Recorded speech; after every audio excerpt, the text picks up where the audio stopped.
ഇന്ന് നമ്മൾ ദർശനങ്ങളെ ആസ്പദമാക്കിയിട്ട്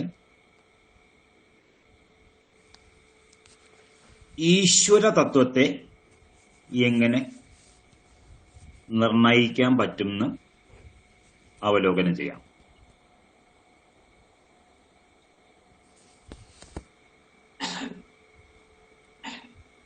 ചിലർ ഉണ്ട് എന്നും ചിലരാകട്ടെ ഇല്ല എന്നും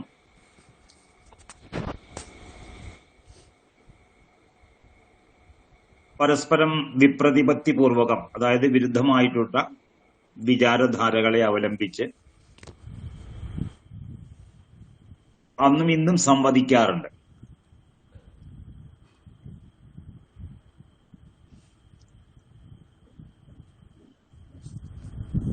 അപ്പോൾ എന്താണ് ദർശനങ്ങളെ ആസ്പദമാക്കിയിട്ട് ഈശ്വര തത്വം? ആ ഈശ്വര തത്വത്തെ നമ്മൾ എങ്ങനെ മനസ്സിലാക്കും? മനസ്സിലാക്കി കഴിഞ്ഞാൽ എങ്ങനെയാണ് ആ ഈശ്വര തത്വത്തെ നമ്മൾ സമീപിക്കുക? അടുത്തറിയണ്ടേ? ഈ കാര്യമാണ് ഇന്ന് നമ്മൾ ഇന്നത്തെ ഇവിടെ ചർച്ച ചെയ്യുന്നത്.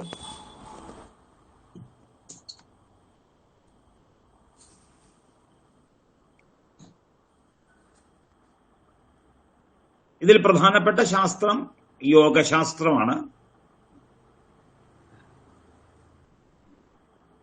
യോഗശാസ്ത്രത്തിൽ എന്താണ് ഈശ്വരൻ എന്ന് കൃത്യമായിട്ട് നിർവചിച്ചിട്ടുണ്ട്.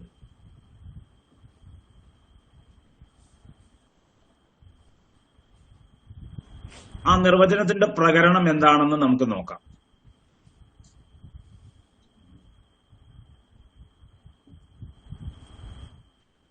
ഒരാൾ പരമയോഗ്യനാണ്.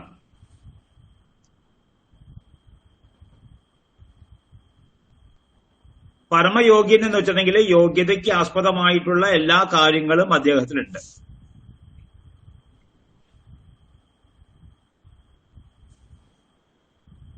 ഒപ്പം തന്നെ തീവ്രമായിട്ടുള്ള മുന്നേറാനുള്ള താല്പര്യമുണ്ട്. യോഗ്യനാണ്. ആ യോഗ്യത വെച്ചുകൊണ്ട് അയാൾക്ക് മുന്നേറാനുള്ള താല്പര്യമുണ്ട്.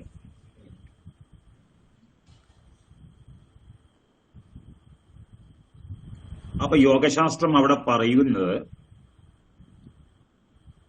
യോഗ്യതയുണ്ടായാൽ മാത്രം പോരാ, തീവ്രമായിട്ടുള്ള ഇച്ഛാശക്തി ഉണ്ടായാലും പോരാ.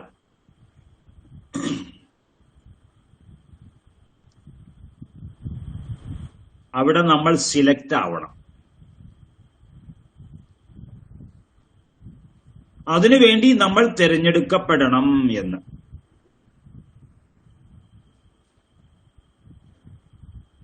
പ്രകരണത്തിലെ സൂത്രം എന്താണെന്ന് നോക്കാം. സൂത്രമാണ് തീവ്ര സംവേഗാനാമാസന്നഃ.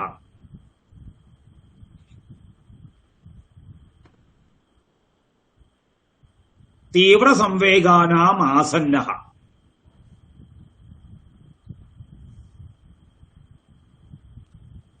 അപ്പൊ തീവ്ര സംവേഗമുള്ളവർക്ക്,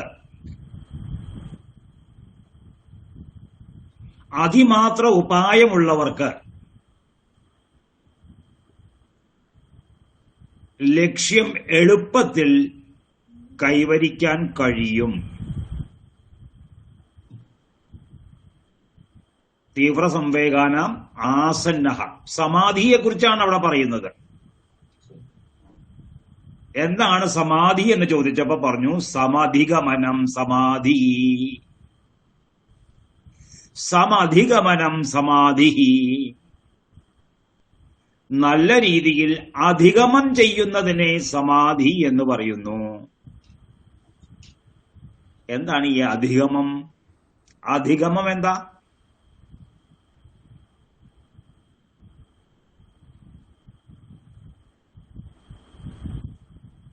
ഒരു അധികരണത്തിൽ നമ്മൾ ചെന്നു നിൽക്കുന്നതിന്റെ പേരാണ് അധിഗമനം. ഒരു അധികരണത്തിൽ നമ്മൾ ചെന്നു നിൽക്കുന്നതിന്റെ പേരാണ് അധിഗമനം.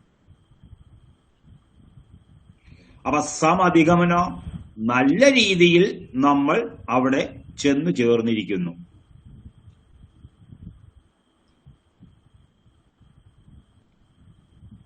അങ്ങനെ തീവ്ര സംവേഗമുള്ളവർ നല്ല രീതിയിൽ ചെന്നു ചേരേണ്ട സ്ഥലത്ത് ചെന്നു ചേരുന്നതിനെയാണ് സമാധി എന്ന് പറയുന്നത്. സമാധിയുടെ ശബ്ദാർത്ഥമാണ് ഞാൻ പറയുന്നത്. യോഗശാസ്ത്രം സമാധിയെക്കുറിച്ച് എന്തു പറയുന്നു എന്നല്ല പറയുന്നത്, വ്യാകരണ രീതിയിലെ സമാധി എന്നുള്ളതിന്റെ അർത്ഥമാണ് ഇപ്പൊ പറഞ്ഞത്. നമുക്ക് ഉദാഹരണത്തിലേക്ക് വരാം, ഒന്നുകൂടി പറഞ്ഞിട്ട്. അവിടെ തീവ്രസംവേഗാനാം ആസന്നഹ എന്ന് പറഞ്ഞതിന് ശേഷം യോഗശാസ്ത്രം പറഞ്ഞു, തീവ്രമായ സംവേഗം ഉള്ളതുകൊണ്ട് മാത്രം കാര്യമില്ല. പിന്നെയോ ഈശ്വര പ്രണിധാനാതുവാ, ഈശ്വര പ്രണിധാനാതുവാ, അവിടെ ഈശ്വര പ്രണിധാനം കൂടി ഉണ്ടെങ്കിലേ വിജയം വരിക്കാനാവുള്ളൂ. ഇവിടെയാണ് യോഗശാസ്ത്രം ഈശ്വരനെ കുറിച്ച് പറയുന്നത്.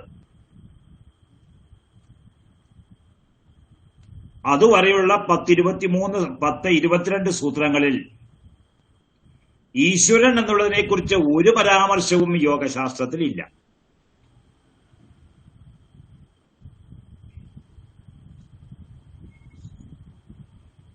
അപ്പൊ ചോദ്യം,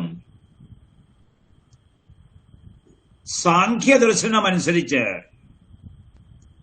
ഈശ്വരൻ പ്രകൃതി എന്ന 2 തത്വങ്ങളെ കുറിച്ച് കേട്ടിട്ടുണ്ട്.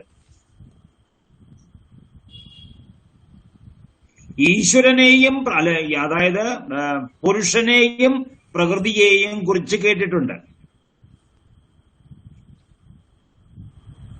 പക്ഷെ അവിടെ എവിടെയും ഈശ്വരനെ കുറിച്ച് കേൾക്കാനില്ലല്ലോ.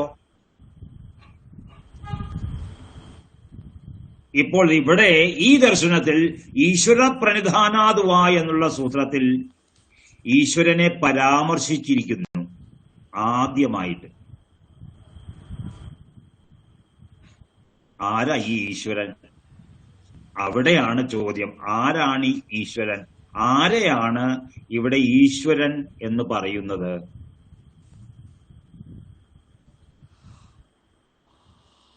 ഇന്ന ആളാണ് ഈശ്വരൻ എന്ന് അവിടെ ചൂണ്ടിക്കാണിക്കാനൊന്നുമില്ല. എന്നാൽ ചില ലക്ഷണങ്ങൾ വച്ച് നമുക്ക് ഈശ്വരനെ അറിയാൻ കഴിയും. ചില ലക്ഷണങ്ങൾ വച്ച് നമുക്ക് ഈശ്വരനെ അറിയാൻ കഴിയും.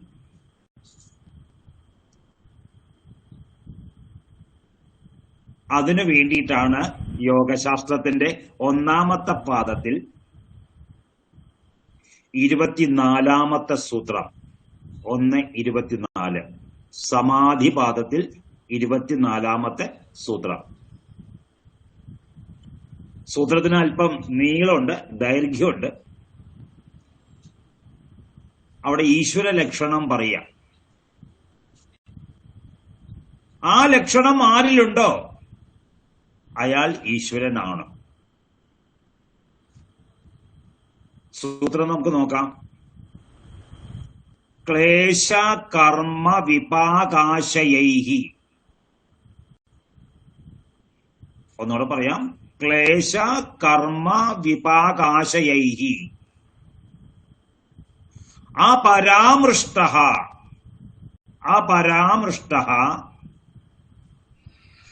പുരുഷവിശേഷ ഈശ്വരഃ. പുരുഷവിശേഷ ഈശ്വരഃ. ക്ലേശകർമ്മ വിപാകാശയൈരപരാമൃഷ്ട പുരുഷവിശേഷ ഈശ്വരഃ.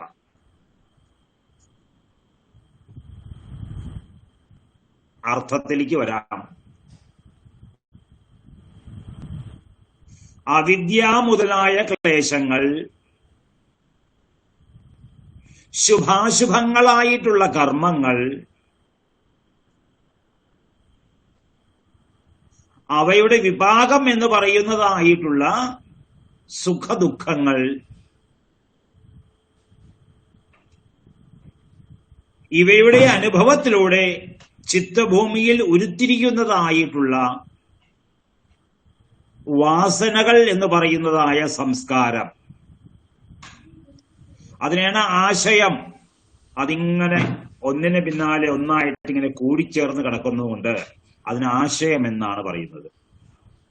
ആശേരതേ ഇത്യസ്മാത് ആശയഃ.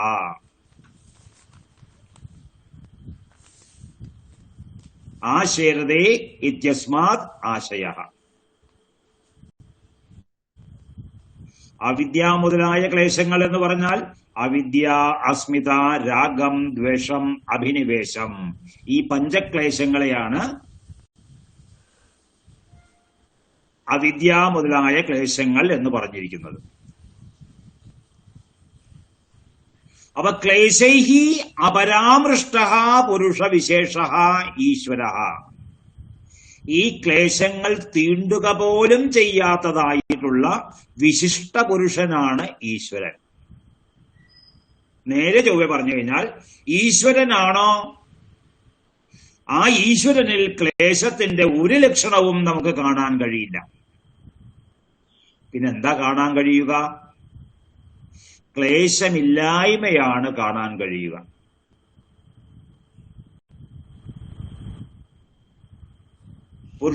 പുരുഷവിശേഷത്തിൽ ആ പുരുഷവിശേഷത്തെ നമ്മൾ ഈശ്വരൻ എന്ന് പറയാൻ കാരണം, ആ പുരുഷവിശേഷത്തെ നമ്മൾ കാണുമ്പോൾ നമ്മുടെ ദൃഷ്ടിയിൽ ഒരു ക്ലേശവും അവിടെ ഉള്ളതായിട്ട് ഒരു അറിവുമില്ല.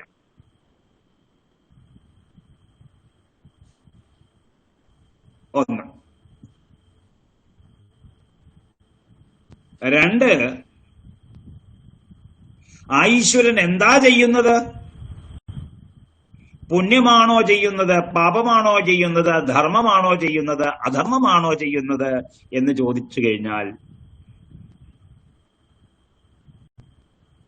അവിടെ ധർമ്മവും അധർമ്മവും ഇല്ല, അവിടെ പുണ്യവും പാപവും ഇല്ല. പുണ്യപാപകർമ്മങ്ങൾ ഈശ്വരനില്ല. അപ്പൊ പുണ്യപാപകർമ്മങ്ങൾ ഇല്ലാത്തതായിട്ടുള്ള ഒരു വിശിഷ്ട പുരുഷനെ കണ്ടു കഴിഞ്ഞാൽ ആ വിശിഷ്ട പുരുഷനാണ് ഈശ്വരൻ. മൂന്നാമത്തത് വിപാകം. വിപാകം, കർമ്മഫലം. ആ ഈശ്വരന് കർമ്മങ്ങളില്ലെങ്കിൽ പിന്നെ എവിടുന്ന കർമ്മഫലം കിട്ടുക? അതുകൊണ്ട് കർമ്മഫല രൂപമായിട്ടുള്ള സുഖദുഃഖങ്ങൾ ഇല്ലാത്തതായിട്ടുള്ള വിശിഷ്ട പുരുഷനാണ് ഈശ്വരൻ. ലാസ്റ്റ് ഈശ്വര ലക്ഷണം നാലാമത്തത് ആശയൈരപരാമൃഷ്ടഃ പുരുഷവിശേഷഃ ഈശ്വരഃ. അവിദ്യ മുതലായ ക്ലേശങ്ങളുടെ സംസ്കാരങ്ങൾ, പുണ്യാപുണ്യ കർമ്മങ്ങളുടെ സംസ്കാരങ്ങൾ,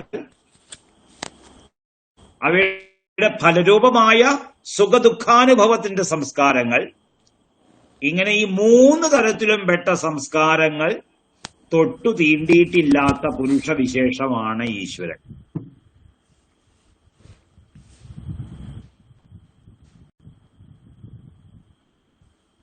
പുരുഷവിശേഷമാണ് ഈശ്വരൻ.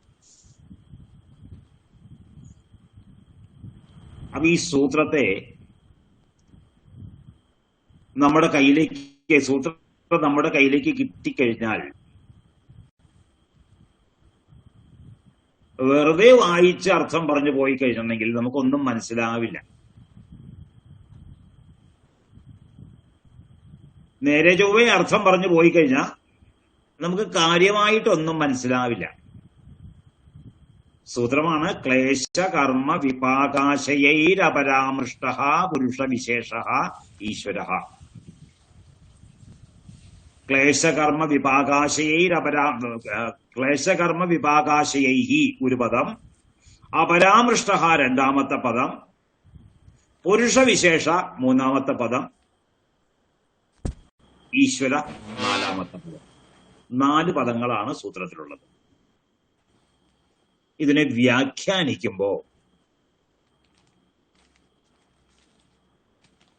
ക്ലേശൈരപരാമൃഷ്ട പുരുഷവിശേഷ ഈശ്വര.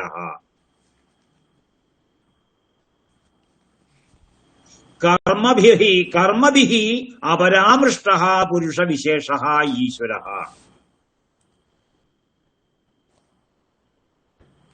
വിപാകൈः അപരാമൃഷ്ട പുരുഷവിശേഷ ഈശ്വര. ആശയൈരപരാമൃഷ്ട പുരുഷവിശേഷ ഈശ്വര എന്ന് ഈ ഒരു വാക്യത്തെ വിപുലീകരിച്ച് 4 വാക്യങ്ങളാക്കണം. ക്ലേശൈരപരാമൃഷ്ട പുരുഷവിശേഷ ഈശ്വര, കർമ്മഭിരപരാമൃഷ്ട പുരുഷവിശേഷ ഈശ്വര, വിപാകൈരപരാമൃഷ്ട പുരുഷവിശേഷ ഈശ്വര, ആശയൈരപരാമൃഷ്ട പുരുഷവിശേഷ ഈശ്വര.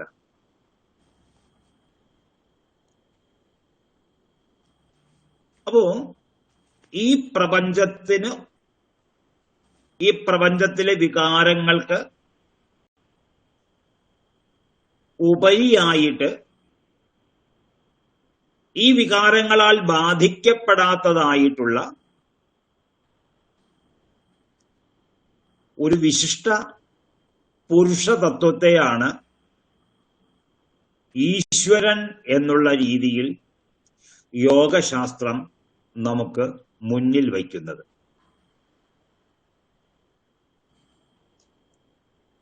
അവിദ്യ, അസ്മിത, രാഗം, ദ്വേഷം, അഭിനിവേശം, ഈ 5 ക്ലേശങ്ങളും അവിടെ ഇല്ല. ക്ലേശങ്ങളാണ് ഒരാളെ കൊണ്ട് പുണ്യാപുണ്യ കർമ്മങ്ങൾ ചെയ്യാൻ പ്രേരിപ്പിക്കുന്നത്. അപ്പൊ ക്ലേശങ്ങളില്ലെങ്കിൽ പുണ്യാപുണ്യ കർമ്മങ്ങളും അയാൾക്കില്ല. പുണ്യാപുണ്യ കർമ്മങ്ങളുടെ ഫലമാണ് പുണ്യത്തിന്റെ ഫലം സുഖം, അപുണ്യത്തിന്റെ ഫലം ദുഃഖം. അപ്പൊ പുണ്യാപുണ്യങ്ങളില്ലെങ്കിൽ അയാൾക്ക് സുഖദുഃഖങ്ങളാകുന്ന ഫലവും വന്നു ചേരുന്നില്ല.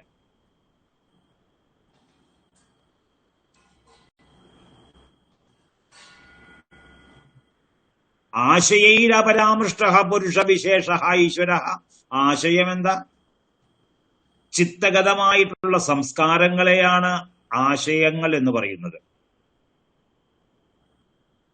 അവ ക്ലേശമില്ല, കർമ്മമില്ല, കർമ്മഫലമില്ലെങ്കിൽ ആശയങ്ങൾ എവിടുന്നുണ്ടാവാനാ? അപ്പൊ ഈശ്വരനിൽ കർമ്മങ്ങൾ ശൂന്യമാണ്, ഈശ്വരനിൽ ക്ലേശങ്ങൾ ശൂന്യമാണ്, ഈശ്വരനിൽ കർമ്മങ്ങൾ ശൂന്യമാണ്, ഈശ്വരനിൽ അതിന്റെ ഫലരൂപമായ സുഖദുഃഖങ്ങൾ ശൂന്യമാണ്, ഈശ്വരനിൽ അവയുടെ സംസ്കാരങ്ങളും ശൂന്യമാണ്. അപ്പൊ 4 തരം ശൂന്യതകളാണ് അവിടെ ഉള്ളത്. ഏതൊക്കെയാണ്? ക്ലേശങ്ങളുടെ ശൂന്യത, കർമ്മങ്ങളുടെ ശൂന്യത, കർമ്മഫലത്തിന്റെ ശൂന്യത, അവയുടെ സംസ്കാരത്തിന്റെ ശൂന്യത. അപ്പൊ ഈ ശൂന്യതയെ 4 കൊണ്ട് ഗുണിച്ചേ എന്ത് കിട്ടും?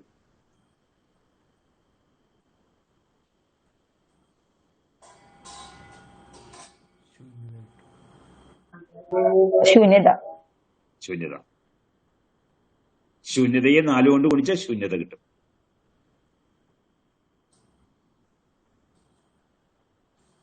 അപ്പൊ സാഖ്യകാരൻ ചോദിച്ചു,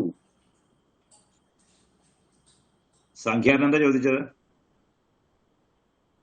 ശൂന്യം തത്വം ഭാവോ വിനശ്യതി വസ്തുധർമ്മത്വാദ് വിനാശസ്യ. ശൂന്യം തത്വം ഭാവോ വിനശ്യതി ധർമ്മത്വാദ് വിനാശസ്യ. എവിടെ ഏതു വസ്തുവുണ്ടോ അതെല്ലാം നഷ്ടമാകുന്നതാണ്. അതുകൊണ്ട് ശൂന്യമാണ് അല്ലെ, ശൂന്യമാണ് തത്വം. ശൂന്യത്തിനപ്പുറത്തേക്ക് ഒരു തത്വവും ഇല്ല. സാഖ്യകാരൻ ഉടനെ തന്നെ അതിന്റെ ഉത്തരം പറയാണ്, അപവാദമാത്രം അബുദ്ധാനാം. അപവാദമാത്രം അബുദ്ധാനാം, ബുദ്ധിയില്ലാത്തവർ ഈശ്വരനെ കുറിച്ച് അങ്ങനെയൊക്കെയാണ് പറയുന്നത്. ഏത്? ശൂന്യമാണെന്ന്.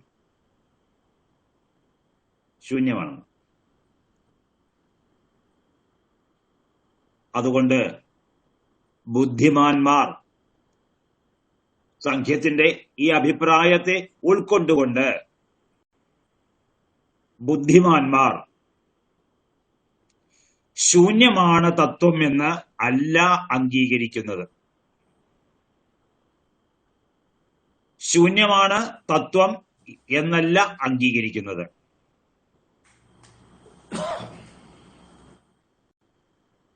അവർ ശൂന്യത്തിന്റെ അടുത്ത് ഒരു ഒന്നുകൂടി എഴുതും.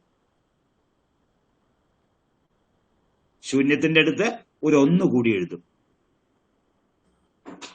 നമ്മളതിനെ വായിക്കുക 01 01 01. അതാണ് ബുദ്ധിമാന്മാരുടെ രചന. ബുദ്ധിമാന്മാർ ഒന്ന് മാത്രമേ ഉള്ളൂ എന്നല്ല പറയുന്നത്, ശൂന്യവും ഉണ്ട്. ശൂന്യം മാത്രമേ ഉള്ളൂ എന്നല്ല പറയണത്, ഒന്നുമുണ്ട്. അപ്പോ ഈ വിദ്യമാനമാകുന്ന പ്രപഞ്ചത്തിൽ നമ്മുടെ ബുദ്ധി ശരിയായ രീതിയിൽ പ്രവർത്തിക്കണമെങ്കിൽ 01 ആവശ്യമാണ്. അതാണ് കമ്പ്യൂട്ടറിന്റെ ലാംഗ്വേജ്. മസ്തിഷ്കത്തിന്റെ ലാംഗ്വേജ് എന്താണ്? 01.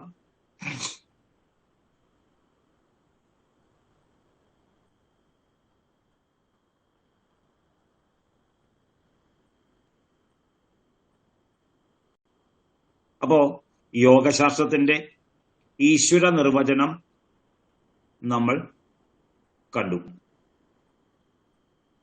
ചെറിയ രീതിയിൽ ഞാനതിനെ വിശദീകരിച്ചു. കുറച്ച് നമുക്ക് മനസ്സിലായിട്ടുണ്ടാവും. ഇനി യോഗശാസ്ത്രം പറയുന്ന ഈ ഈശ്വര തത്വത്തെ ലൗകികമായിട്ട് നമുക്ക് ഈ ജന്മം അനുഭവിക്കാൻ കഴിയുമോ എന്ന് നോക്കാം. യോഗശാസ്ത്രം പറയുന്ന ഈ പറയുന്ന ക്ലേശ കർമ്മ വിപാകാശയൈരപരാമൃഷ്ട പുരുഷവിശേഷ ഈശ്വര എന്ന് പറയുന്നതായ നിർവചനമനുസരിച്ചുള്ള ഈശ്വരൻ എന്ന് പറയുന്നതായ വിശിഷ്ട പുരുഷനെ നമ്മൾ എന്നെങ്കിലും ചെറിയ രീതിയിലായാലും ഈ ലോകത്ത് കണ്ടിട്ടുണ്ടോ, അനുഭവിച്ചിട്ടുണ്ടോ എന്നൊരു പരീക്ഷണം ഇവിടെ നടത്തുന്നത് നല്ലതായിരിക്കും, വിശ്വാസ്യതയ്ക്ക് വേണ്ടി. ഈ പറയുന്ന കാര്യങ്ങൾ വിശ്വാസ്യയോഗ്യമാണ് എന്ന് നമുക്ക് ഉറപ്പിക്കാൻ വേണ്ടി.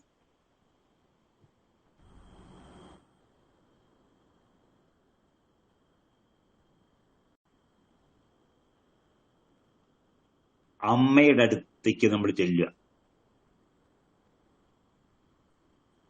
നമ്മൾ ചെല്ലുന്നിട്ടുണ്ടെങ്കിൽ ഈ വയസ്സായ ഞാനല്ല, വയസ്സായ എനിക്ക് അമ്മയുടെ അടുത്തേക്ക് ചെല്ലാൻ പറ്റില്ല, എൻ്റെ അമ്മയില്ല.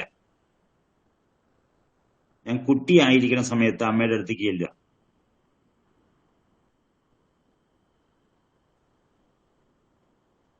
അപ്പൊ അമ്മയിൽ നിന്ന് ഞാൻ പ്രതീക്ഷിക്കണം എന്താ? അമ്മയുടെ മുഖത്ത് ഞാൻ ചെല്ലുമ്പോൾ ക്ലേശങ്ങളൊന്നും ഉണ്ടാവരുതെന്നാണ് എൻ്റെ ആഗ്രഹം. എൻ്റെ കുട്ടിയായിട്ടുള്ള എൻ്റെ ആഗ്രഹം അവിടെ ക്ലേശങ്ങളൊന്നും ഉണ്ടാവരുത്. എന്താ അങ്ങനെ ചിന്തിക്കാൻ കാരണം? കാരണം നമ്മുടെ ക്ലേശം അവിടെ ഇറക്കി വയ്ക്കാനാണ് നമ്മൾ ചെല്ലുന്നത്. അപ്പൊ ഈ ക്ലേശങ്ങളെ പേടിച്ച് നമ്മുടെ അമ്മയുടെ അടുത്തേക്ക് ചെല്ലുമ്പോ ആ അമ്മയുടെ മുഖത്ത് ക്ലേശങ്ങൾ പ്രകടമാണെങ്കിൽ ഈ പട പേടിച്ച് പന്തളത്ത് ചെന്നപ്പോ പന്തവും കൊളുത്തി പട ഇങ്ങോട്ടെന്ന് പറഞ്ഞ പോലെയാവും.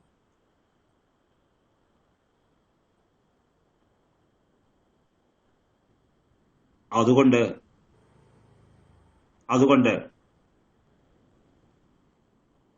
അമ്മ ഒരു ക്ലേശവും കാണിക്കാതെയാണ് നമ്മൾ ചെന്നപ്പോ നമ്മളെ സ്വാഗതം ചെയ്തത്. എപ്പോഴാണോ ജീവിതത്തിന്റെ ഓരോ ഒക്കേഷനിൽ നമ്മൾ അമ്മയുടെ അടുത്തേക്ക് പോലി. അപ്പോ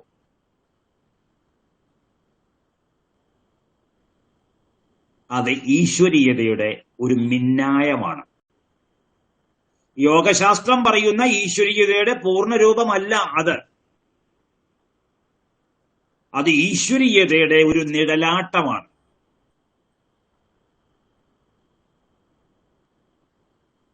ഈശ്വരീയതയുടെ ചെറിയ രീതിയിലുള്ള ഒരു വിളയാട്ടമാണത്. എന്തിനാ വിളയാട്ടം? കാരണം ഈ മഹാപുരുഷനെ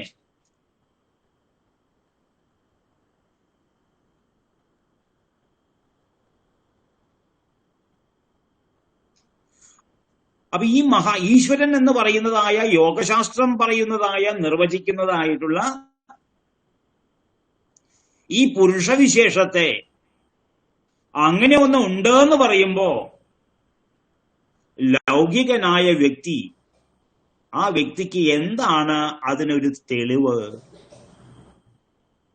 ഈശ്വരൻ ഉണ്ട് എന്നുള്ളതിന്റെ തെളിവ്, ആ ഈശ്വരൻ ഇങ്ങനെയൊക്കെയാണ് എന്നുള്ളതിന്റെ തെളിവ് നമുക്ക് ഈ ലോകത്ത് കിട്ടുമോ? കിട്ടും. കാരണം നമ്മൾ മാതൃമാനാണ്, അമ്മയുള്ളവനാണ്. ആ ഈശ്വരീയതയുടെ ഗുണങ്ങൾ, ഈ പറഞ്ഞ ഗുണങ്ങൾ അമ്മയിൽ നമുക്ക് കാണാൻ പറ്റും. ഒന്ന്, നമ്മൾ ചെല്ലുമ്പോൾ ക്ലേശങ്ങളൊന്നുമില്ലാതെ ആണ് നമ്മളെ അമ്മ സ്വീകരിക്കുന്നത്.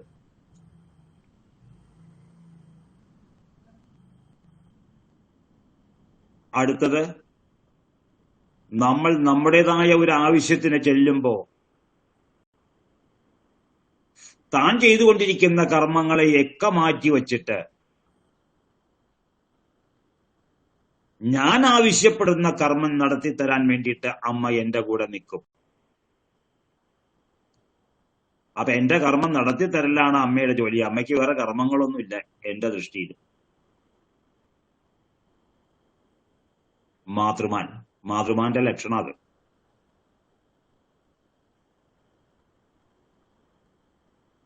വിഭാഗം, നമ്മുടെ സുഖദുഃഖങ്ങൾ അമ്മയുടെ കൂടെ പങ്കുവയ്ക്കും. അമ്മയുടെ സുഖദുഃഖങ്ങളോ? അമ്മയ്ക്ക് അങ്ങനെ സുഖദുഃഖങ്ങൾ ഉള്ളതായിട്ട് നമുക്കറിയില്ല.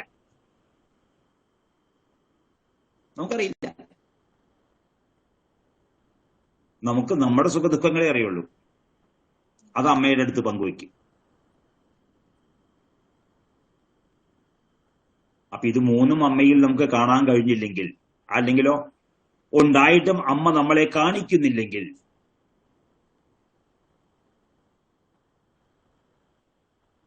ന്യായശാസ്ത്രം പറയുന്നുണ്ട് അവിടെ ഇല്ല. ഉണ്ടായിരുന്നെങ്കിൽ കണ്ടേനെ. കാണാത്തത് കൊണ്ട് ഇല്ല എന്ന് തന്നെ നിരൂപിക്കണം. അതുകൊണ്ട് അമ്മ നമ്മളെ സംബന്ധിച്ച് പുരുഷവിശേഷമാണ്. എന്താ പുരുഷവിശേഷം? ആ അമ്മയെ പോലെയുള്ള 1000 പേര് കണ്ടേക്കാം, പക്ഷെ ആ അമ്മയ്ക്ക് തുല്യം അമ്മ മാത്രം. അതുകൊണ്ടാണ് ബ്രാഹ്മണം പുരുഷനെ നിർവചിക്കുമ്പോ മാതൃമാൻ എന്നുള്ളതായ വിശേഷണം ആദ്യമേ തന്നെ പറഞ്ഞു വെച്ചത്. യോഗശാസ്ത്രവുമായിട്ട് ലിങ്ക് ചെയ്യുമ്പോൾ ആ ബ്രാഹ്മണ വാക്യത്തെ യോഗശാസ്ത്രവുമായി ലിങ്ക് ചെയ്യുമ്പോ മാതൃമാൻ എന്നുള്ള ശബ്ദം വരാൻ മാതൃമാൻ, പിതൃമാൻ, ആചാര്യവാൻ, പുരുഷോ വേദ, അതാണ് മാതൃമാന്റെ അർത്ഥം.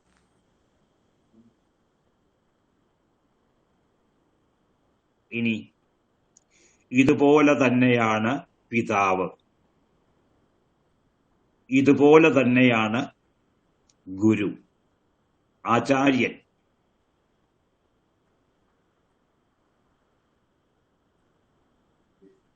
അതുകൊണ്ട് അമ്മ കഴിഞ്ഞാൽ അതിനും മുന്തിയതിന്റെ അടുത്തേക്ക് നമ്മൾ പോവുകയാണ് അച്ഛൻ. അതിനും മുന്തിയതിന്റെ അടുത്തേക്ക് നമ്മൾ പോവുകയാണ് ആചാര്യൻ.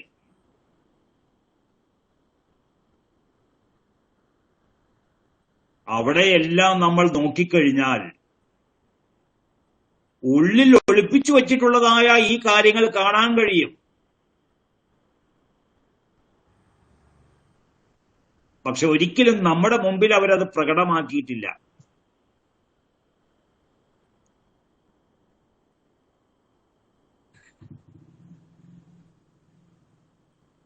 അതുകൊണ്ട് പറഞ്ഞു മാതൃമാൻ, പിതൃമാൻ, ആചാര്യവാൻ, പുരുഷഃ. ഇത് മൂന്നിനെയും നമ്മൾ കാണുമ്പോ നാലാമത്തതില്ലാന്ന് എങ്ങനെയാ നമുക്ക് പറയാൻ കഴിയുക? അതിനും മുന്തിയതൊന്ന്. അപ്പൊ ഈ മൂന്ന് കടമ്പകൾ നമ്മൾ കടന്നാൽ നാലാമത്തത് ഈ പറയുന്നതായ യോഗശാസ്ത്രം പറയുന്നതായിട്ടുള്ള നിർവചനത്തിൽ അതിൽ വെളിവാകുന്നതായ ഈശ്വരന്റെ അടുത്തേക്ക് നമ്മൾ എത്തും. കാരണം അപ്രകാരമുള്ള മൂന്ന് തലങ്ങളെ നമ്മൾ എക്സ്പീരിയൻസ് ചെയ്ത് കഴിഞ്ഞു, അനുഭവിച്ചു കഴിഞ്ഞു. ആ മൂന്ന് അനുഭവങ്ങൾ കൂടി നമ്മൾ നോക്കുമ്പോ വരാനിരിക്കുന്നതായ നാലാമത്തെ അനുഭവമുണ്ടല്ലോ, ആ നാലാമത്തെ അനുഭവത്തിലേക്കുള്ള ഏകദേശങ്ങളെല്ലാം കഴിഞ്ഞു. ഏകദേശം എന്താ? ഒരു ഭാഗം. ഇനി നാലാമത്തെ ഭാഗമാണ് നമുക്ക് അനുഭവിക്കാൻ ബാക്കി കിടക്കുന്നത്.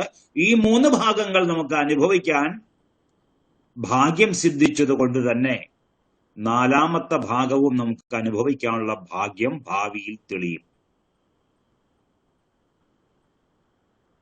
ഇതെന്തിനാ പറയുന്നതെന്നറിയാമോ? ഈ ശാസ്ത്രം ചർച്ച ചെയ്യുന്ന വിഷയം, അതിനെ നമ്മൾ സംശയദൃഷ്ടിയോടുകൂടി കാണണം. സംശയദൃഷ്ടിയോടുകൂടി കാണുമ്പോൾ സംശയങ്ങൾ ഉരുവാകും. ആ സംശയങ്ങളെയാണ് വിമർശങ്ങൾ എന്ന് പറയുന്നത്. വിമർശങ്ങൾ കണ്ടല്ലേ? സ്ക്രാച്ച് ആൻഡ് വിൻ കാർഡ് കണ്ടിട്ടില്ലേ അല്ലെ? അപ്പൊ ആ കാർഡിന്റെ അവിടെ ഉള്ളതായിട്ടുള്ള ഒരു കറുപ്പുണ്ടാവും. അവിടെ നമ്മൾ ചുരണ്ടുമ്പോ അതിന്റെ അടിയിൽ എന്താണോ എഴുതിയിട്ടുള്ളത് അത് തെളിഞ്ഞു വരും. അപ്പൊ ഈ സംശയങ്ങൾ നമ്മുടെ ഉള്ളിൽ അങ്കുരിക്കുന്ന സമയത്ത് അതിന്റെ പേരാണ് വിമർശം. ആ വിമർശം ഉന്നയിച്ചുകൊണ്ട് അതിന് ഉത്തരം കണ്ടെത്താൻ നമ്മൾ ശ്രമിക്കുമ്പോ മുട്ടുവിൻ തുറക്കപ്പെടും എന്ന് പറഞ്ഞ പോലെ അലൗകികമായിട്ടുള്ള ആ ലോകം നമ്മുടെ മുമ്പിലേക്ക് തെളിഞ്ഞു വരും. അത് പ്രകടമാവും. ഇനി ആ ഈശ്വരന്റെ മറ്റു സ്വഭാവങ്ങൾ, മറ്റു വിശേഷങ്ങൾ യോഗശാസ്ത്രം തുടർന്ന് പറയുന്നുണ്ട്. തത്ര നിരതിശയം സർവജ്ഞ ബീജം. തത്ര നിരതിശയം സർവജ്ഞ ബീജം. സർവജ്ഞതയുടെ ബീജം. എന്താ പറഞ്ഞത്? സർവജ്ഞതയുടെ ബീജം. തത്ര ഈ പറഞ്ഞ ആ ഈശ്വരനിൽ നിരതിശയം. നിരതിശയത്തിനെങ്കിലോ അതിനെ അതിശയിക്കുന്നത് എവിടെയുമില്ല. സർവജ്ഞതയുടെ ബീജം ഈശ്വരനിലെത്തുമ്പോൾ അത് നിരതിശയമായി മാറുന്നു. എന്ന് വെച്ചാൽ ആ ഈശ്വരന് തുല്യമായിട്ടോ ഈശ്വരനേക്കാൾ കവിഞ്ഞോ സർവജ്ഞതയുടെ ബീജം വേറെ ആരിലുമില്ല. ഉണ്ടായിരുന്നെങ്കിൽ നമ്മൾ ഗുരുവിനെ വിട്ട് പോവണ്ടായിരുന്നല്ലോ. ഉണ്ടായിരുന്നെങ്കിൽ നമ്മൾ അച്ഛനെ വിട്ടു പോവണ്ടായിരുന്നല്ലോ. അവിടെ തന്നെ നിന്നാ പോരായിരുന്നോ? ഉണ്ടായിരുന്നെങ്കിൽ നമ്മൾ അമ്മയിൽ നിന്ന് അച്ഛനിലേക്ക് പോകേണ്ട ആവശ്യമില്ലായിരുന്നല്ലോ. അതുകൊണ്ട് അമ്മയിൽ നിൽക്കാതെ, അച്ഛനിൽ നിൽക്കാതെ, ഗുരുവിൽ നിൽക്കാതെ നമ്മൾ ഈശ്വരനെ അന്വേഷിച്ച് പുറപ്പെടാൻ കാരണം ആ ഈശ്വരനിലാണ് സർവജ്ഞതയുടെ ബീജം സാമ്യാതിശയങ്ങളില്ലാതെ നിലകൊള്ളുന്നത്. എന്ന് വെച്ചാൽ ആ ഈശ്വരന് തുല്യമായിട്ടോ ഈശ്വരനേക്കാൾ കവിഞ്ഞോ സർവജ്ഞതയുടെ ബീജത്തെ വഹിക്കുന്ന ആരും തന്നെ ഇല്ല. അപ്പൊ ഒരു സംശയം പറഞ്ഞു, ആ ഈശ്വരൻ സർവജ്ഞനാണ് എന്നല്ലേ പറയേണ്ടത്? എന്തിനാ ഈ സർവജ്ഞതയുടെ ബീജം എന്നൊക്കെ പറഞ്ഞത്?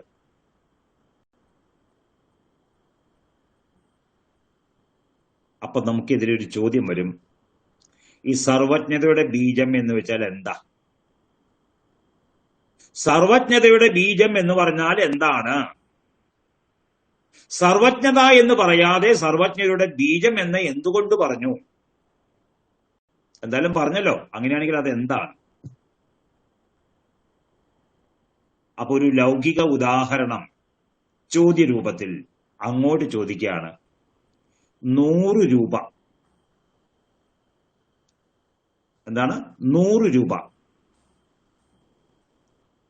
ആ 100 രൂപയ്ക്ക് ഒരു ബീജമുണ്ട്. ഏതാണത്? 100 രൂപയുടെ ബീജം ഏതാണ്? ഒന്ന്.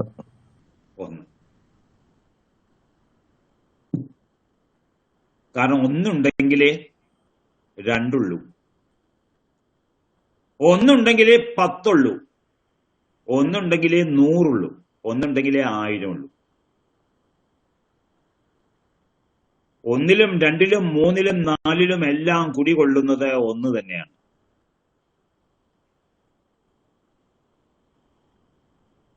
അതുകൊണ്ടാണ് ഒരു 100 രൂപ ദക്ഷിണ കൊടുക്കുമ്പോ അതിന്റെ കൂടെ ബീജമായിട്ട് 1 രൂപ കൂടി നമ്മൾ വയ്ക്കും.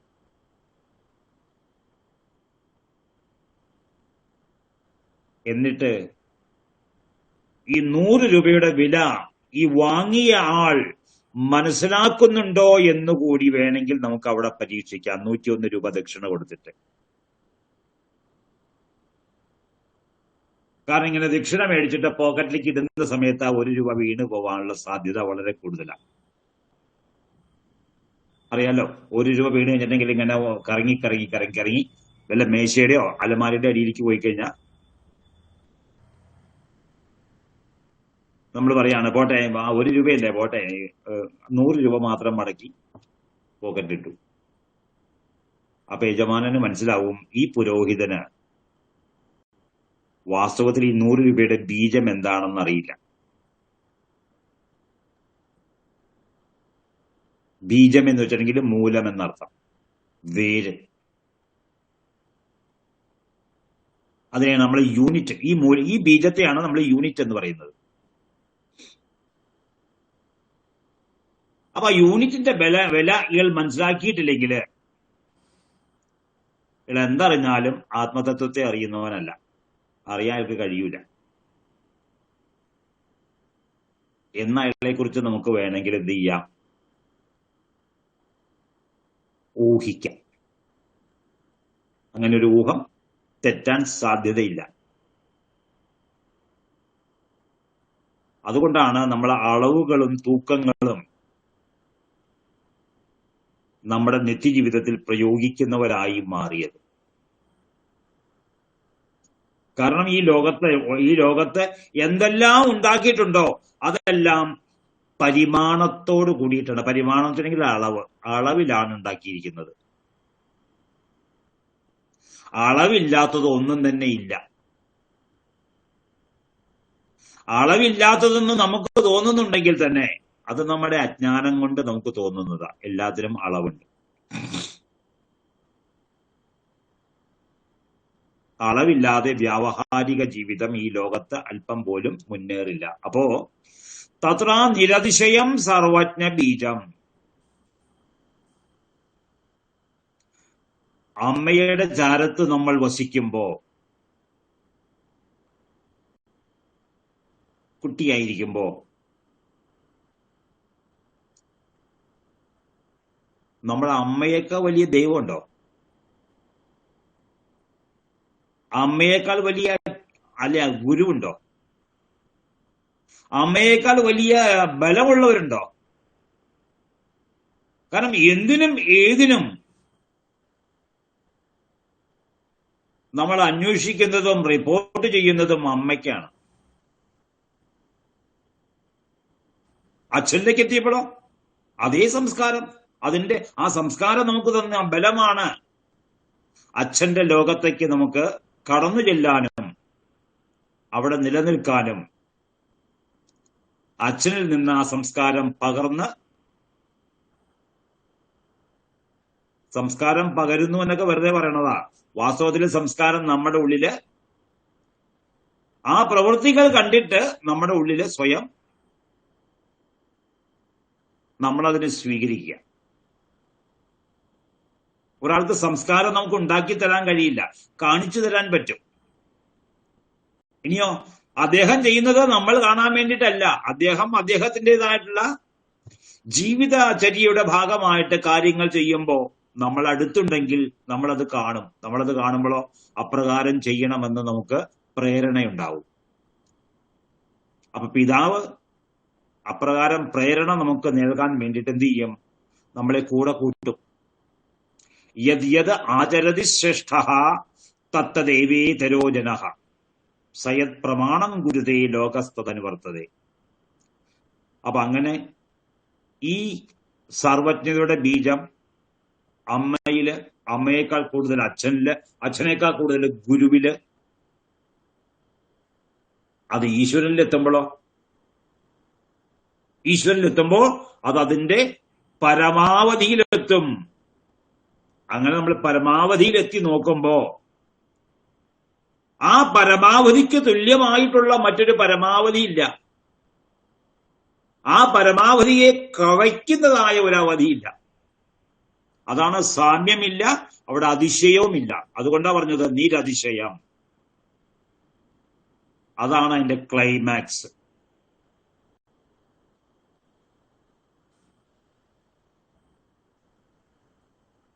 എന്നിട്ട് പറഞ്ഞു, ആ ഈശ്വരനിൽ നമ്മൾ ഗുരുത്വം ദർശിക്കണം. ഗുരുവിന്റെ ഭാവത്തെയാണ് ഗുരുത്വം എന്ന് പറയുന്നത്.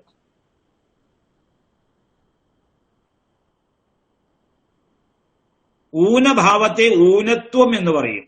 ഗുരുവിന്റെ ഭാവത്തെ ഗുരുത്വം എന്ന് പറയും. അശ്വത്തിന്റെ ഭാവം അശ്വത്വം, മനുഷ്യന്റെ ഭാവം മനുഷ്യത്വം. ഈ ഭാവത്തെയാണ് വേറൊരു ഭാഷയിൽ ജാതി എന്ന് പറയുന്നത്.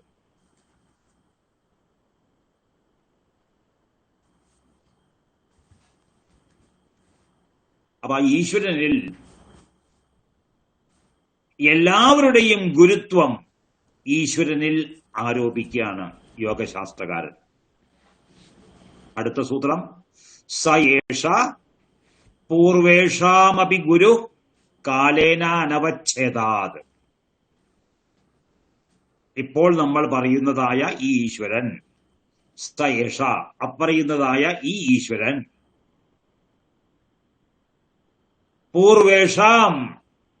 പൂർവേഷാം ഗുരുണാം അപി ഗുരുഹു, നമുക്ക് മുൻപ് ജനിച്ച് മരിച്ചതായ ഗുരുക്കന്മാരുടെ എല്ലാവരുടെയും ഗുരുവാണ്. അവിടെ ഒരു അപിയുണ്ട്. അപി എന്ന് വെച്ചാൽ കോടി. മുമ്പുണ്ടായിരുന്ന ഗുരുക്കന്മാരുടെ കോടി ഗുരുവാണ് എന്ന് പറയുമ്പോൾ ഇവിടെ കോടി എന്നുള്ള ശബ്ദം പ്രയോഗിക്കണമെങ്കിൽ ആ കോടി എന്നുള്ള ശബ്ദം അവിടെ സമുച്ചയ അർത്ഥമാണ്. മറ്റെന്തിന്റെ കൂടെയാണ് അതിനെ കൂട്ടിയിരിക്കുന്നത്.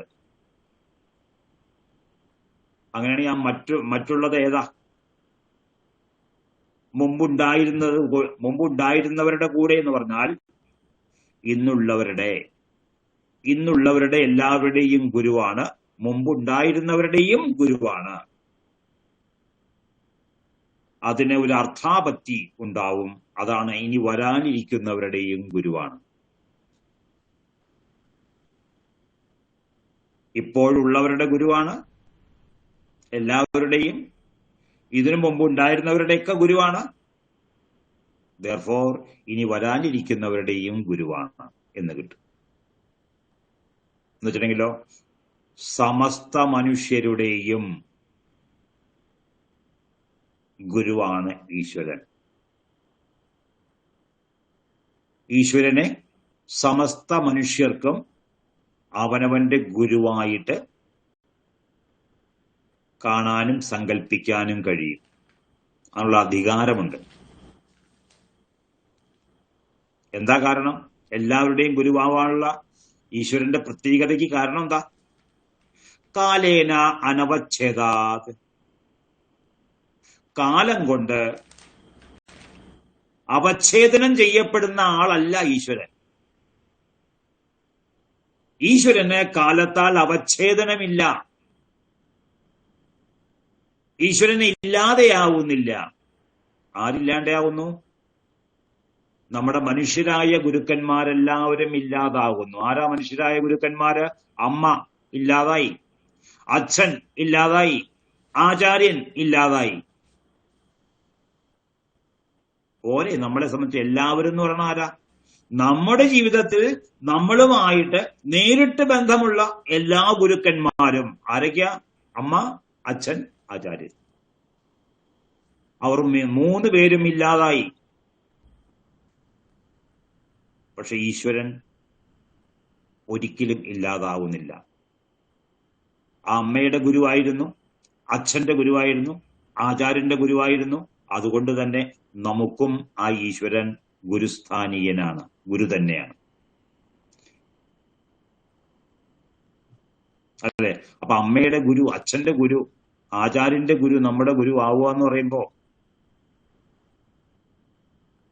ചെറിയ കഥയാണോ ഇത്? അപ്പൊ നമ്മുടെ മഹത്വം എത്രയുണ്ടെന്ന് നോക്കി. അതല്ലേ ഈ അഹം എന്ന് പറയുന്നത്. ഏതാ?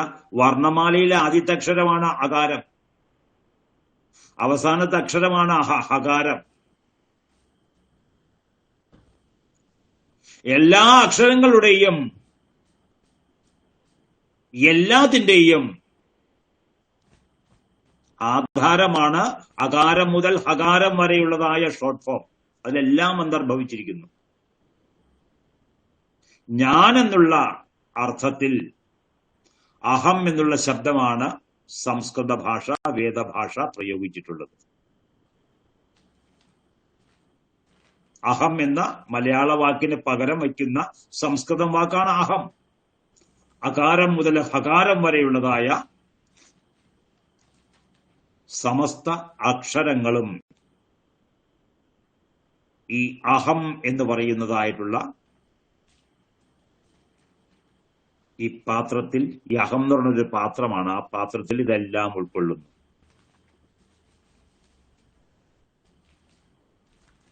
അതുകൊണ്ടല്ലേ ഉപനിഷത്ത് അഹം ബ്രഹ്മാസ്മി എന്ന് പറഞ്ഞിട്ട് മറ്റൊരിടത്ത് പറയുന്നുണ്ട് സർവം ഖൽവിദം ബ്രഹ്മാസി.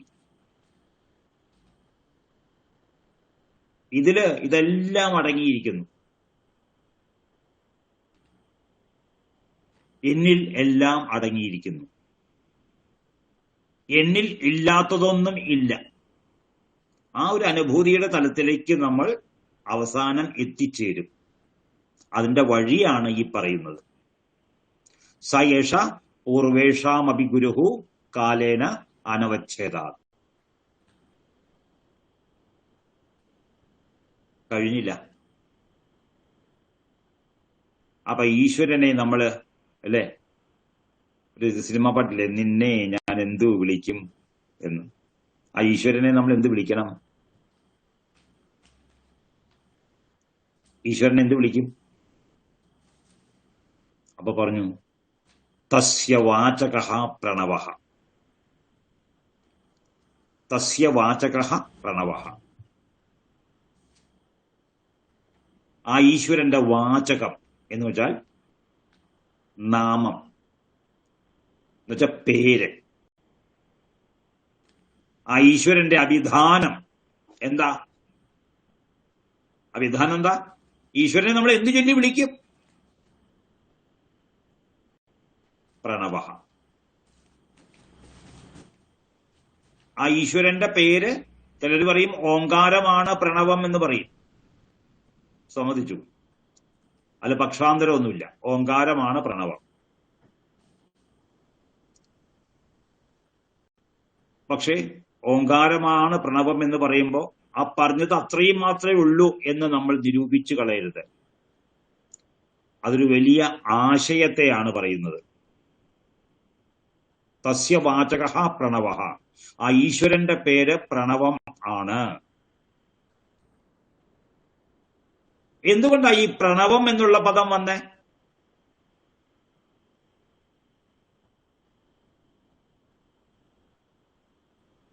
പ്രകർഷേണ നവം നവം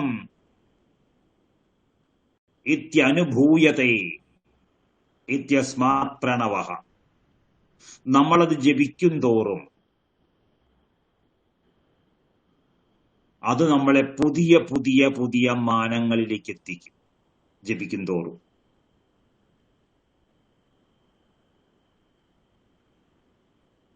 നമ്മൾ ഓരോന്നിലേക്ക് എത്തും തോറും അവിടെ നമുക്കൊരു പുതുമ ദർശിക്കാനാവും.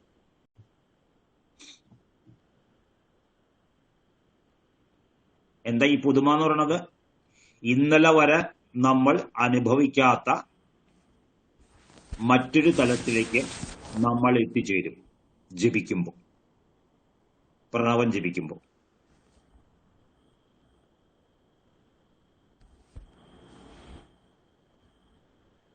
ആ പ്രണവത്തിന് ആ മാത്ര, ഉ മാത്ര, മ മാത്ര എന്ന അകാരം, ഉകാരം, മകാരം, ഇത് മൂന്നുണ്ട്. അത് അകാരവും ഉകാരവും ചേർന്ന് ഓകാരമാവും. വ്യാകരണം അനുസരിച്ച് അകാരവും ഉകാരവും ചേരുമ്പോ ഓകാരമാവും.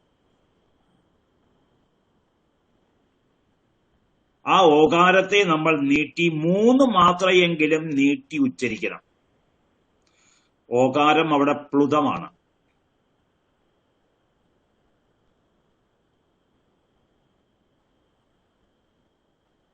മകാരോ? മകാരം അർദ്ധമാത്രയാണ്. അപ്പൊ ഓകാരം 3 മാത്രയും അകാരം അർദ്ധമാത്രയും ചേരുമ്പോ 3 + ഹര 3.5, 3.5 മാത്ര. അതിന്റെ ഉച്ചാരണ കാലം മിനിമം വേണം. നമ്മൾ ജപിക്കും തോറും നോക്കൂ, അതിന്റെ ദൈർഘ്യം കൂടും, സൂക്ഷ്മതയേറും, മാധുര്യമുണ്ടാവും എന്ന് മാത്രമല്ല നമ്മുടെ സമസ്ത നാഡീ വ്യവസ്ഥകളിലേക്കും കോശ സമൂഹങ്ങളിലേക്കും കേശ സമൂഹങ്ങളിലേക്കും അതിന്റെ വൈബ്രേഷൻ എത്തിച്ചേരും.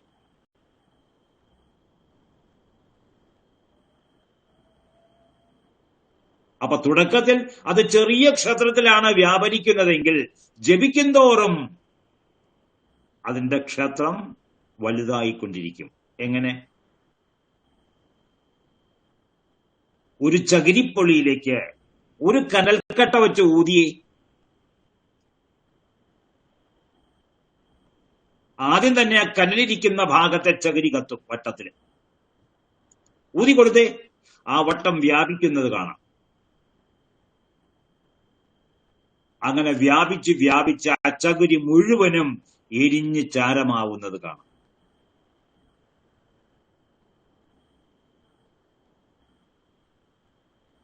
ജപം കൊണ്ട് എങ്ങനെയാണ് നമ്മുടെ പ്രാണശക്തി വർദ്ധിക്കുന്നതെന്ന് ഈ ചകിരിയുടെ ഉദാഹരണത്തെ നമ്മളൊന്ന് എക്സ്പീരിയൻസ് ചെയ്താൽ മതി, നമുക്ക് ബോധ്യമാവും.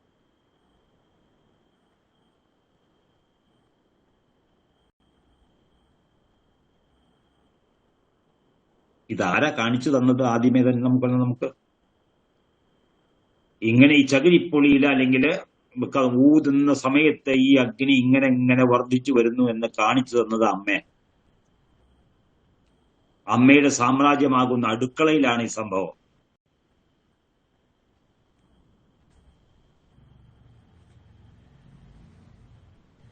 എന്നിട്ടോ ഊതി ഭക്ഷണം പാകം ചെയ്തു തന്നിട്ട് അമ്മ പറയും, നീ പോയി ഓത് എന്ന്. അമ്മ ഊതുമ്പോൾ അടുപ്പിൽ അഗ്നി വർദ്ധിക്കുന്നത് കണ്ടോ? അതുപോലെ നീ ഓതുമ്പോൾ, പ്രണവം ഓതുമ്പോൾ നിന്റെ ജ്ഞാനാഗ്നി വർദ്ധിച്ചു വരും. അമ്മയുടെ ഊത്തും മകന്റെ ഊത്തും.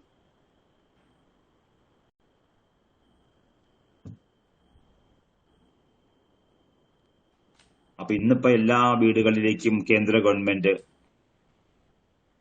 വിറകടുപ്പ് നിർത്തലാക്കിയിട്ട് ഗ്യാസ് പ്രൊവൈഡ് ചെയ്യുക. അമ്മമാർക്ക് ഊതേണ്ട ആവശ്യമില്ല, അടുപ്പിൽ ഊതാതെ തന്നെ. അപ്പൊ കഷ്ടമാണോ ഗവൺമെന്റ് ചെയ്തത്? അമ്മയുടെ ഈ ഊത്ത് നിലച്ചു പോയല്ലോ. അതിന്റെ ഉത്തരമാണ് അമ്മയുടെ ഊത്ത് നിലയ്ക്കില്ല. ഈ സ്റ്റൗവിന്റെ മുകളിൽ നിന്ന് ചൂടേറിയ ആഹാരം പ്ലേറ്റിലേക്ക് ആക്കിയിട്ട് മക്കൾക്ക് കൊടുക്കുന്നതിന് മുമ്പ് അമ്മ ഊതും. എന്തിനാ? അതിന്റെ ഉഷ്ണം ശമിക്കാൻ.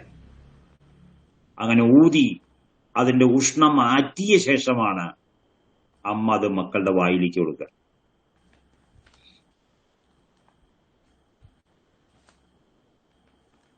കണ്ണിൽ പൊടി പോയാൽ,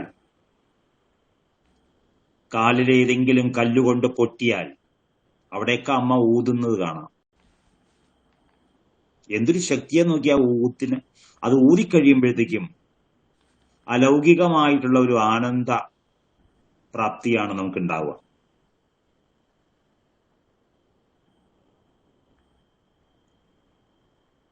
അപ്പൊ അടുപ്പിൽ ഊതുന്നില്ല എന്ന് വെച്ച് അമ്മയുടെ ഊത്ത് നിലയ്ക്കുന്നില്ല. കാരണം അമ്മയുടെ ഊത്ത് ഏതെല്ലാം നിലകളിൽ വന്നപ്പോഴാണ് നമുക്ക് നമ്മുടെ ജീവിതം ഇങ്ങനെയെങ്കിലും ആയി കിട്ടിയത്. അപ്പൊ ഈ പ്രണവം ജപിക്കണം. പ്രണവം ജപിക്കുമ്പോഴോ, ജപിച്ചാൽ മാത്രം പോരാ. ആ ജപത്തിന്റെ പരിണാമം എന്താണ് എന്നറിയണമെങ്കിൽ മനസ്സുകൊണ്ട് ആ ജപത്തിന്റെ അർത്ഥത്തെ, ജപവാക്യത്തിന്റെ അർത്ഥത്തെ നമ്മൾ ഭാവിക്കണം. ഏതുകൊണ്ടാ ഭാവിക്കുക? മനസ്സുകൊണ്ട്. ജപിക്കുന്നത് വാണി കൊണ്ട്, അർത്ഥത്തെ ഭാവിക്കേണ്ടത് മനസ്സുകൊണ്ട്.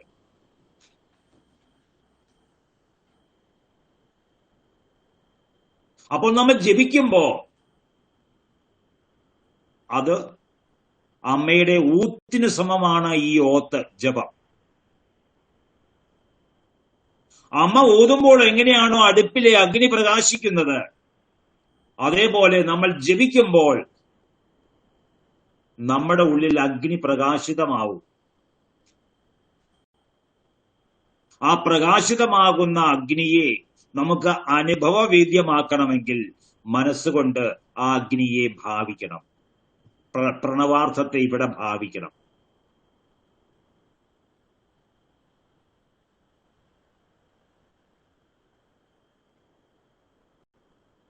ആ ഈശ്വര തത്വം ഇവിടെ അഗ്നി രൂപത്തിൽ നമ്മുടെ ഈ ആജ്ഞാചക്രത്തിലുണ്ട്.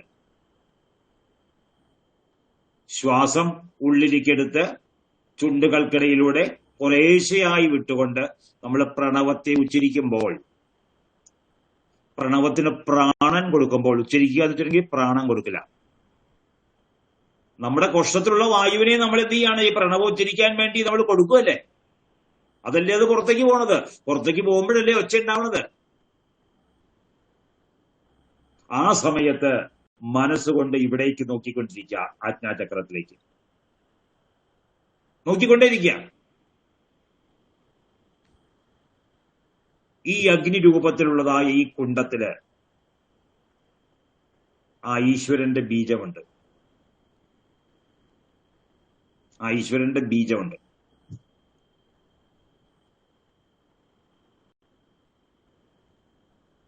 ശരീരത്തിലെ ബീജപ്രസവണം പോലെയാ. ഒന്നാക്കിയാൽ പോരാ, രണ്ടാക്കിയാൽ പോരാ, മൂന്നാക്കിയാൽ പോരാ, പലതാക്കുമ്പോഴാണ് ഈ ബീജം ശ്രവിക്കുക. അതുപോലെ ഈ ജപം ഒന്ന് പോരാ, ഒന്നിനെ തുടർന്ന് രണ്ട്, രണ്ടിനെ തുടർന്ന് മൂന്ന്, മൂന്നിനെ തുടർന്ന് നാല്, നാലിനെ തുടർന്ന് അഞ്ച്, അഞ്ചിനെ തുടർന്ന് ആറ്, അങ്ങനെ അങ്ങനെ അങ്ങനെ അങ്ങനെ എന്ത് ചെയ്യണം? മുന്നേറണം. യോഗശാസ്ത്രം പറഞ്ഞു തജ്ജപഹ തദർത്ഥഭാവനം. പ്രണവത്തെ ജപിക്കുകയും പ്രണവാർത്ഥത്തെ ഭാവിക്കുകയും ചെയ്യണം. അമ്മ ഊതുന്ന പോലെ നമ്മൾ ഊതിക്കഴിഞ്ഞാൽ നമ്മൾ പറയും അയ്യോ ഇത് കത്തണില്ലല്ലോ. അപ്പൊ അമ്മ പറയും മോനെ അത് ഊതണ്ട പോലെ ഊതിയാലേ കത്തുള്ളൂ. അമ്മ ഊതിപ്പോ കത്തിയല്ലോ. അപ്പൊ നമ്മളിവിടെ ഈ ഭ്രൂമധ്യത്തിലേക്ക് നോക്കിക്കൊണ്ട് നമ്മൾ ജപിക്കുമ്പോ എന്തുകൊണ്ടാണ് നമുക്ക് അവിടെ അഗ്നി ജ്വലിക്കുന്നതായിട്ട് കാണാത്തത് എന്ന് ചോദിച്ചാൽ, നമ്മുടെ ജപത്തിന് എന്തോ കുഴപ്പമുണ്ട്. ആ കുഴപ്പം എന്താണോ അത് കണ്ടെത്തണം. ആ കുഴപ്പം എന്താണോ അത് കണ്ടെത്തി അതിനെ പരിഹരിക്കുമ്പോ അമ്മ ഊതുന്ന പോലെ നമ്മളും ഊതി കത്തിക്കുന്ന രീതിയിലേക്ക് വന്ന പോലെ ഈ പ്രണവത്തെയും പ്രണവജപത്തെയും പ്രണവാർത്ഥ ഭാവനയെയും ആവർത്തിച്ച് ചെയ്ത് നമുക്ക് മുന്നേറാൻ പറ്റും. നമ്മൾ ഈ ആധ്യാത്മിക യാത്ര ആരംഭിക്കുന്നത് ഇവിടെയാണ്. ഏത്? ജപം.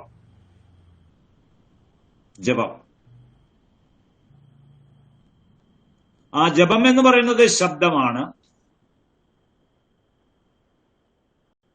ആധ്യാത്മിക പ്രവൃത്തിയുടെ ആദിയിലാണ് ഈ ശബ്ദത്തിന്റെ പ്രയോഗം നമ്മൾ ചെയ്യുന്നത്.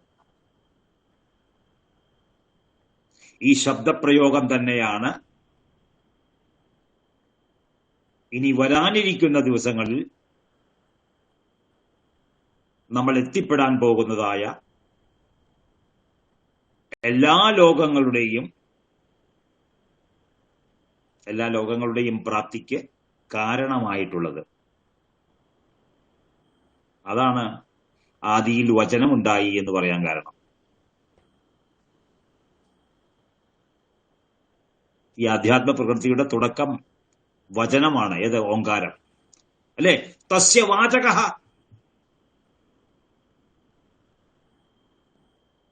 ഈ തസ്യ വാചകഃ പ്രണവഃ എന്ന് പറയുന്നതായ ഈ സൂത്രത്തെ ആധ്യാത്മിക ലോകത്തിന്റെ ഉത്പത്തിയിൽ ആദ്യമേ തന്നെ ഈ വാക്യത്തെ കുറിച്ചാണ് പറയുന്നത്. ഈ ക്രിസ്ത്യാനികളുടെ ഉൽപ്പത്തി പുസ്തകത്തിന്റെ തുടക്കം ആദിയിൽ വചനം ഉണ്ടായി എന്ന് പറഞ്ഞുകൊണ്ടാണ്. ആ വചനത്തോടുകൂടി ദൈവമുണ്ട്. ആ വചനത്തോടുകൂടി ദൈവം നമ്മുടെ ഉള്ളിൽ പ്രകാശിക്കും. ഈശ്വരൻ പ്രകാശിക്കും. നമ്മുടെ ഉള്ളിൽ ആ ഈശ്വരനെ പ്രകാശിപ്പിക്കാൻ വേണ്ടിയിട്ടാണ് ഈ വചനം, പ്രണവം.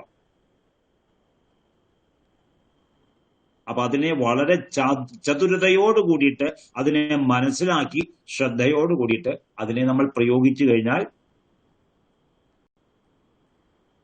അടുപ്പിൽ അഗ്നി തെളിഞ്ഞ പോലെ ഈശ്വരീയത നമ്മളിൽ തെളിയും. ഒരു സംശയവും വേണ്ട. അത് തെളിഞ്ഞാലോ ഈശ്വരനിൽ നമ്മൾ എന്താണോ ആരോപിച്ചത്, എന്താ? ക്ലേശങ്ങളില്ല, കർമ്മങ്ങളില്ല, കർമ്മഫലങ്ങളില്ല, അതിന്റെ സംസ്കാരവുമില്ല.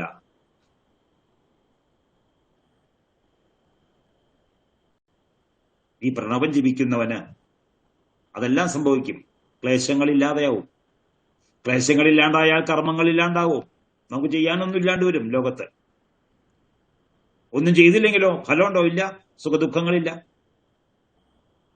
അതിലെ ഉപദേശം തുടങ്ങുന്നത് അശരീരം വാ വസന്തം, അശരീരം വാവ സന്തം ന സുഖാസുഖേ സ്പൃശതഃ.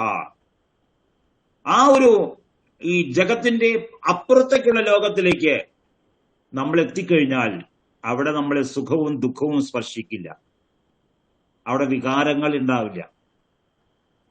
അവിടേക്ക് ചെന്നു കഴിഞ്ഞാൽ പുനരാവൃത്തി ഉണ്ടാവില്ല, പുനർജന്മം ഉണ്ടാവില്ല എന്നർത്ഥം.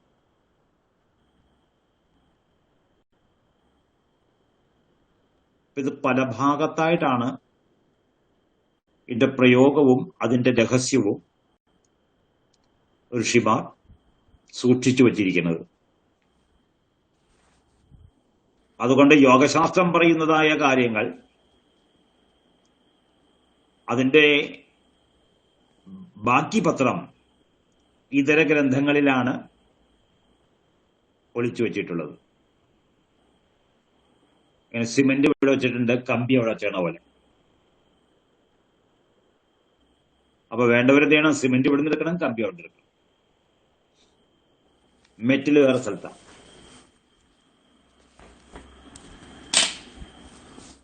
അപ്പൊ അതിന് നമുക്കൊരു ഗുരു ആവശ്യമാണ്. ഗുരു എന്തിനെങ്കിലും ഒരു സാരഥി ആവശ്യമാണ്, നമ്മളെ കൊണ്ടുപോകുന്ന ഒരു ഗൈഡ് ആവശ്യമാണ്. അപ്പോ നേരം വളരെയായി. ഇതാണ് ഈ പ്രകരണം. കഴിഞ്ഞില്ല. ഈ പ്രകരണം നമുക്ക് അടുത്ത ക്ലാസ്സിൽ തുടരാം. ഇപ്പൊ സമയം ഒരുപാടായതുകൊണ്ട് ഇവിടെ നമുക്ക് നിർത്താം. നമസ്കാരം.